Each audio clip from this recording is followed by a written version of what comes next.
اسی طرح پاکستان ان ملکوں میں ہے جہاں پر خواتین کا جو آئی ڈی کارڈ ہوتا ہے وہ مردوں کی نسبت کم بنتا ہے، یعنی کہ جو یہ ہمارا الیکشن کمیشن ہے اس کے مطابق جتنے مرد ووٹر ہوتے ہیں اس میں سے سوا کروڑ عورتوں کے کارڈ نہیں ہوتے، یعنی کہ آدھی آبادی مردوں کی ہے پاکستان میں، تقریباً آدھی آبادی عورتوں کی ہے، لیکن جتنے مرد ووٹر ہوتے ہیں اس کی نسبت اس میں سوا کروڑ عورتیں کم ہوتی ہیں۔ تو اس حوالے سے بھی ہمیں بہت کام کیا ہے۔ تو ایک اور ہمارا بہت بڑا پروجیکٹ ہوتا ہے جو ہم اسلام آباد میں کرتے ہیں، وہ ہے جو رورل ویمن کانفرنس ہوتی ہے اینول، جس میں پاکستان کے تمام جو ہمارے صوبے ہیں اور جو ہمارے دو ریجن ہیں آزاد کشمیر اور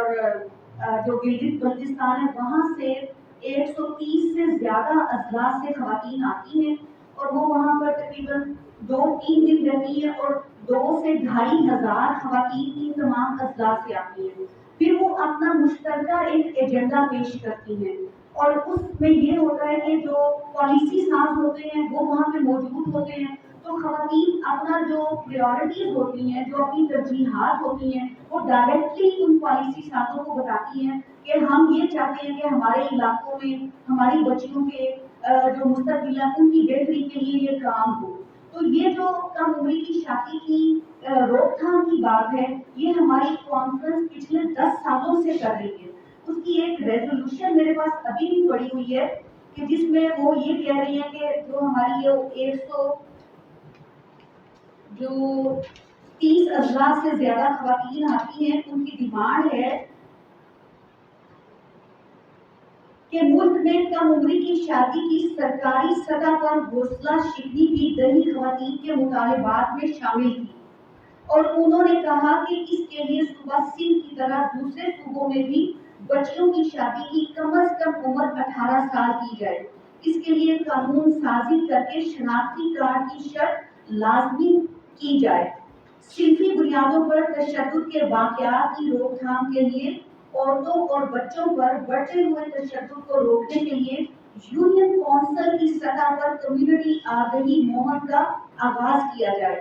گھریلو تشدد کے خلاف قوانین کو سخت کیا جائے اور ان پر عمل درآمد یقینی بنایا جائے، اور مزید یہ کہ شیلٹر ہوم اور دارالامان جو ہیں اور تحفظ مرکز زیادہ بنائے گئے۔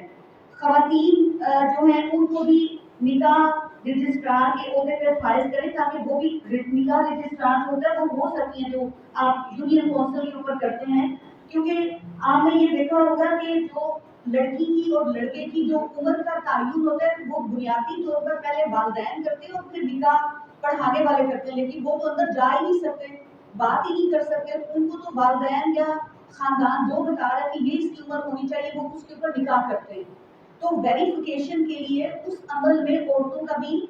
شراکت جو ہے یقینی کی جائے۔ تو یہ میں آپ کو یہ بتا رہی ہوں کہ ہمارے یہ جو پروجیکٹ ہے اس کے لیے ہمیں تعاون جو ہے سفارت خانہ برائے ناروے کا ہے، لیکن یہ جو ساری چیز ہے یہ ہماری عورتیں کر رہی ہیں، ہماری کمیونٹیز کر رہی ہیں۔ اب جیسے صوبہ سندھ ہے اس میں یہ قانون بن چکا ہے، قومی اسمبلی میں بھی آپ نے دیکھا کہ وہ جو ہے بننے کے قریب ہے، اس کے کافی جو بڑے مراحل ہیں وہ طے ہو چکے ہیں، اور پنجاب کے اندر بھی جو ہے سی ایم صاحبہ کی جو سربراہی ہے اس کے اندر کافی کام ہو رہا ہے۔ ہم اس پورے معاملے کو دیکھتے ہیں کہ یہ ہیلتھ کے حوالے سے اس میں کیا پیچیدگیاں ہیں۔ لڑکوں کے اوپر بھی کم عمری کی شادی کے اثرات ہوتے ہیں۔ اگر 18 سال کا بچہ ہے تو نان نفقہ ہی نہیں پورا کر سکتا، اگر 16 سال کی بچی ہے تو آپ خود سوچیں کہ اس نے جو خاندان کی ذمہ داریاں اٹھانی ہیں وہ کیسے اٹھائے گی۔ اور پاکستان آپ دیکھیں کہ ہمیں بنے ہوئے 75 سالوں سے زیادہ سال ہو چکے ہیں، ہماری آدھی آبادی تقریباً عورتوں کی ہے اور آدھی مردوں کی ہے، لیکن ابھی بھی اگر آپ بہت سارے شعبے دیکھیں تو خواتین وہاں پہ ان کی شرکت نہیں ہے۔ آپ جو بھی شعبہ اٹھا لیں تو جو برابری کی بات ہے وہ یہ ہے کہ مواقع برابر دیے جائیں۔